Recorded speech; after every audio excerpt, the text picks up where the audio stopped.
का जन सैलाब श्री तेजस्वी यादव जी के साथ है। बाकी बहुत लोग हैं, सबको आज़ादी है, संविधान में सब स्वतंत्र हैं, चुनाव लड़ सकते हैं, जनता के बीच में जाएंगे। जनता पर निर्भर करता है, जनता किसे स्वीकार करेगी, किसे खारिज करेगी। महुआ से ताल भी ठोक दिए हैं। भाई कहीं से भी कोई चुनाव लड़ सकता है। बाकी चीज़ों पर जो भी नीतिगत फैसले हैं, निर्णय हैं, जो भी इस पर है, शीर्ष नेतृत्व पार्टी का देख रहा। सीएजी की रिपोर्ट को लेके लगातार सवाल उठाए जा रहे हैं। कहा जा रहा है, आपके नेता ने भी कहा है कि 70,000 करोड़ रुपए का गमन हो गया, कहीं दिख नहीं रहा है। देखिए भ्रष्टाचार पर जो लोग बात करते हैं, अब उनको बताना चाहिए 70,000 करोड़ का गबन ये क्या बता रहा है। कहीं ये तो नहीं है आदरणीय नीतीश कुमार जी का फिर से बीजेपी के साथ जाना कारण।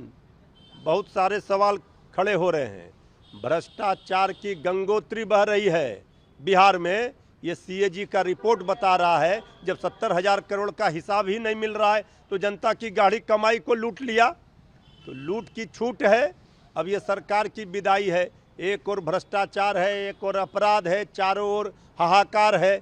ये सरकार किसी काम की नहीं है। ये सरकार से लोग ऊब चुके हैं, जल्द से जल्द विदाई चाह रहे हैं।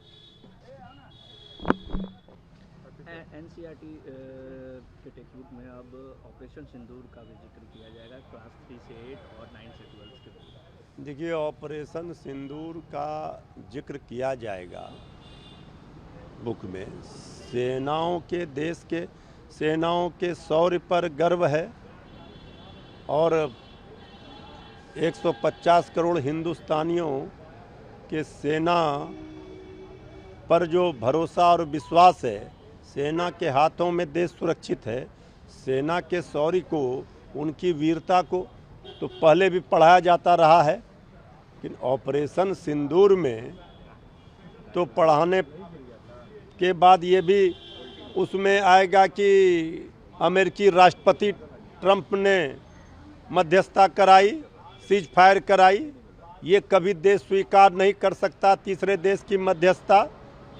हमारी भारतीय सेना का पराक्रम को पढ़ाना चाहिए, लेकिन ये मोदी जी की सरकार का जहां फेल्योर रहा वो तो कम से कम हटाना चाहिए। एशिया कप में इंडिया पाकिस्तान एक ही ग्रुप में है। नहीं देखिए, खेल भारत पाकिस्तान क्रिकेट मैच का अलग ही रोमांच होता है और कई मौक़ों पर, कई अवसरों, महत्वपूर्ण मैचों में भारतीय टीम जीती है। तो खेल भावना है और क्रिकेट मैच होता है तो पूरे देश के क्रिकेट प्रेमियों को आशा रहता है और उसका रोमांच का भरपूर आनंद लेते हैं। तो खेल भावना से मैच होते हैं, इसको खेल भावना से ही देखा जाना चाहिए। और हमारी भारतीय टीम सब दिन विजय हुई है, फिर इस बार भी पाकिस्तान जीतेगी। कल हम करगिल विजय दिवस मना रहे थे, उस दिन ये पाकिस्तान की तरफ से अनाउंस हुआ, दोनों जो टीम है एक ग्रुप में है और मैच होना, अभी कुछ दिन पहले ऑपरेशन सिंदूर हुआ। आपको लगता है मैच होना चाहिए पाकिस्तान के साथ? देखिए ये तो निर्णय सरकार के नीतिगत निर्णय हैं, होने चाहिए, लेकिन खेल भावना हम समझते हैं कि वो सबसे ऊपर है, लेकिन उससे भी ऊपर देश है। राहुल गांधी ने भी कहा है कि इलेक्शन कमीशन एकदम चीटिंग अंपायर की तरह काम करे, जिस तरीके क्रिकेट में अंपायर चीटिंग करती है उसी तरीके से इलेक्शन कमीशन का। ने इलेक्शन कमीशन ने, चुनाव आयोग ने जनता से अपना भरोसा और विश्वास खो दिया और जो चुनाव आयोग का साख था वो मट्टी पलित हो रहा है। तो बिहार में ये नहीं चलेगा। इसकी लड़ाई, इसका प्रतिकार सड़क से लेकर सदन तक और न्यायालय तक हो रहा है। न्याय के मंदिर में कल न्याय मिलेगा। जिस तरह से फर्जी वीडियो, फर्जी फॉर्म भरे गए हैं, दिख